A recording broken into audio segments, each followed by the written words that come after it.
Il nous faut examiner de près ce qui rend l'homme sourd, pour avoir prêté l'oreille aux insinuations de l'ennemi, pour avoir entendu ses paroles. Le premier couple de nos ancêtres est devenu sourd le premier, et nous aussi après eux, en sorte que nous ne pouvons plus ni entendre ni comprendre les inspirations aimables du Verbe éternel. Pourtant nous savons bien que le Verbe éternel est au fond de notre être, si ineffablement près de nous et en nous, que notre être même, notre propre nature, nos pensées, tout ce que nous pouvons nommer, dire ou comprendre, tout cela n'est pas si près de nous et ne nous est pas si intimement présent que ne l'est le Verbe éternel. Et ce Verbe parle sans cesse en l'homme.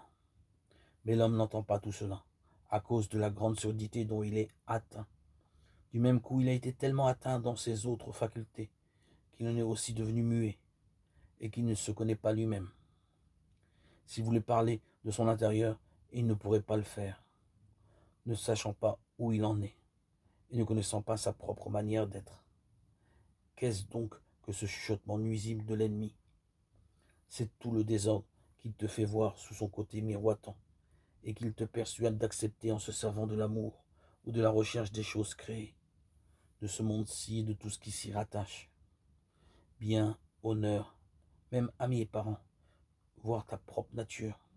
Bref, tout ce que tu apportes le goût des biens de ce monde déchu.